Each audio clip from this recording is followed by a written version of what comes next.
इस समय मैं आपको दिखा दूं कि पूरी टीम जो है सेल की वो यहाँ से अब रवाना हो रही है और इंस्पेक्टर राजीव अपने मातहत तमाम अफसरों को यही कह रहे हैं कि आप लोग आगे निकलिए, पीछे की तरफ से मैं आऊँगा। ये सब गाड़ियाँ यहाँ से इस समय वापस जाते हुए आई थिंक सब चले गए हैं, सिर्फ राजीव जी हैं जो की गाड़ी में अभी भी बैठे हुए हैं और ये भी यहाँ से जो है अब लौट रहे हैं। मेरी कोशिश होगी कि किसी तरह मैं आप लोगों को महमूद पराचा तक लेके जा सकूं, क्योंकि लोग बहुत देर से इंतजार में हैं महमूद पराचा के और हमारी कोशिश है कि एक मर्तबा उनसे बातचीत हो जाए, क्योंकि अभी तक समझ में नहीं आ रहा कि अगर कोई दिल्ली दंगों का केस लड़ रहा है वकील, उसके साथ में क्या परेशानी है, ऐसी क्या चीज है। पूरा मामला आपने देखा और लाइव बराह रास्त लाइव आपके सामने महमूद पराचा। लोग बहुत बेचैन हैं और उतावले हैं इस बात को जानने के लिए कि आखिर क्या हुआ है। आप ठीक हैं? अभी का पोजीशन आप तक का लगभग 16 घंटे। देखिए, पुलिस ने मुझ पे बहुत जबरदस्त हमला भी किया, मारपीट भी की मुझसे, मेरे साथ, मगर हम उनकी फ्रस्ट्रेशन समझ सकते हैं। लेकिन मैं आप लोगों के सामने मुस्कुरा के इसलिए बात करना चाहता हूँ कि पूरी दुनिया और भारत के सभी SC ST OBC फार्मर्स और गरीब लोग देख लें कि भारत का संविधान जो है वो किसी भी जुल्म को, चाहे अमित शाह जी डायरेक्ट फ़ोन पे टच में थे, जो इंस्पेक्टर साहब थे वो हमें बता भी रहे थे कि मैं पराचा साहब सब जानता हूँ, यहाँ पे कुछ नहीं मिलने वाला, मगर अमित शाह जी का प्रेशर है हम पे। ये वो मुझे इनफॉर्मली जब वो वीडियो बंद करते थे बता रहे थे। मुझे हथियार भी दिखाए उन्होंने, पिस्टल्स दिखाई और साफ तौर पे बोला कि यहाँ हम सिर्फ आपको मजबूरी में आए हैं क्योंकि हमें कमिश्नर साहब ने बोला है और अमित शाह साहब ने बोला है कि किसी भी तरीके से पराचा साहब के पास को जाए डराओ, धमकाओ और ये इंश्योर करो कि जो इनके पास एक जो पुलिस के खिलाफ और RSS के और BJP के खिलाफ वीडियो हैं और दूसरे सबूत हैं, वो किसी तरीके से इनके कंप्यूटर से निकाल के ले आओ। इस बात के अलावा उनके पास कोई काम नहीं था। उन्होंने जो आज मैं हियरिंग में था कोर्ट की, तो हमारी हियरिंग तक वीडियो रिकॉर्ड की, जो कि बिल्कुल कंटेम्प्ट ऑफ कोर्ट है। लेकिन कैमरा बंद होते ही वीडियो, हालांकि कोर्ट ने उनसे कहा कि कैमरा परमानेंटली चलाना है, लेकिन उन्होंने बहुत बार कैमरा बंद किया। जैसे ही कैमरा बंद हुआ उसी वक्त उनकी धमकियाँ शुरू हो जाती थी, उसी वक्त वो गन्स दिखाने लगते थे। और 12 बजे से लेकर आप देख लीजिए, मैंने 12 बजे आते ही, तब तो मेरे पर कोर्ट का प्रेशर था। DC कपिल साहब हमारे साथ हैं, इनका मैटर चल रहा था आज एक हाई कोर्ट में, तो वो भी इनके प्रेशर में ही मैंने किया। मगर मैंने आते ही ये बोला, जैसे ही उन्होंने बताया कि मैं पुलिस ऑफिसर हूँ, मैंने सीधा उनको कहा कि अगर आपके पास कोर्ट का ऑर्डर है, उन्होंने कहा हमारे पास कोर्ट का ऑर्डर है, तो मैंने कहा मेरी ऑफिस में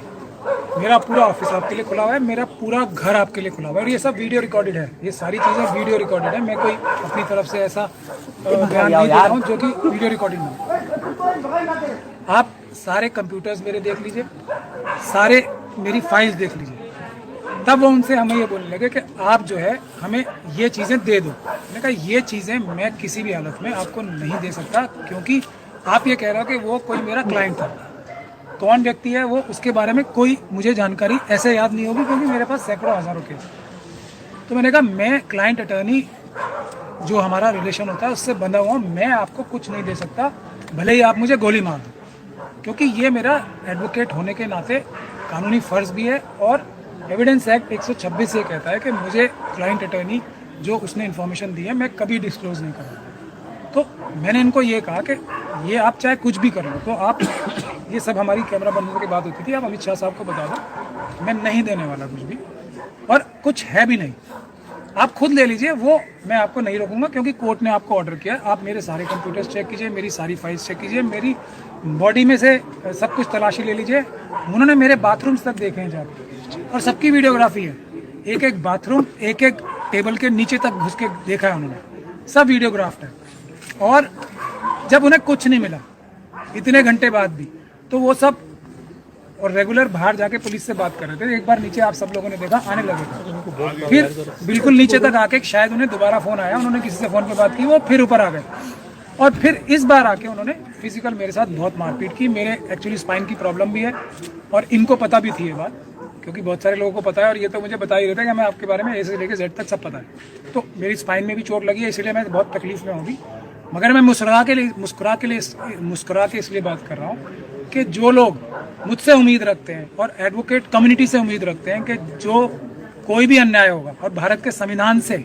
जो लोग उम्मीद रखते हैं, तो वह ये हौसला रखें कि ये कोई भी जुल्म कर रहे हैं। भारत का संविधान इतना ताकतवर है कि अगर उसको ठीक से फॉलो किया जाए तो हम लोग भारत के संविधान के माध्यम से ना सिर्फ दिल्ली के जो दंगे हुए हैं, दिल्ली में जो हुए हैं उसमें आरएसएस के लोगों को, बीजेपी के हमने बहुत सारे लोगों के खिलाफ एफआईआर कराई भी है। यही उनकी सबसे बड़ी ग्रीवेंस है मुझसे कि आरएसएस के लोगों को मेरे जो क्लाइंट्स थे उनकी कंप्लेंट्स पे अरेस्ट किया गया। यही उनकी सबसे बड़ी ग्रीवेंस है कि पुलिस के लोगों के खिलाफ हमारे पास प्लेथोरा ऑफ एविडेंस है, एक नहीं, हमारे पास पूरा आप समझे तो इतना एविडेंस है कि मुझे नहीं लगता कि ये शायद दिल्ली दंगों की जो चेन है, और इसीलिए हम ज़्यादा लाइमलाइट में भी नहीं आ रहे कि ये अमित शाह जी तक जाके रुकेगी, इसमें मुझे कोई भी शक नहीं है, और वो एविडेंस सब हमारे पास मौजूद है। तो जब ये अमित शाह जी तक जानी है तो ये अमित शाह जी के इशारे पे ही हमें बोला भी जा रहा है कि ये हो रहा है कि या तो आप ये केसेस छोड़ दो। मेरे कितने ही क्लाइंट्स को डराया गया, आपके पास एक के बाद एक कितने एग्जाम्पल्स मैं दिखा सकता हूँ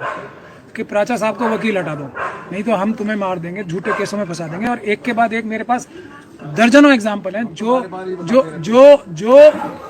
लोगों को झूठे एफआईआर में दर्ज किया गया क्योंकि उन्होंने मेरे पास आके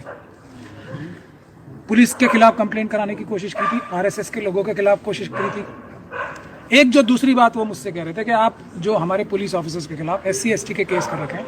वो हम आपको पहले भी बहुत बार समझा चुके हैं, उनको भी विड्रॉ करो।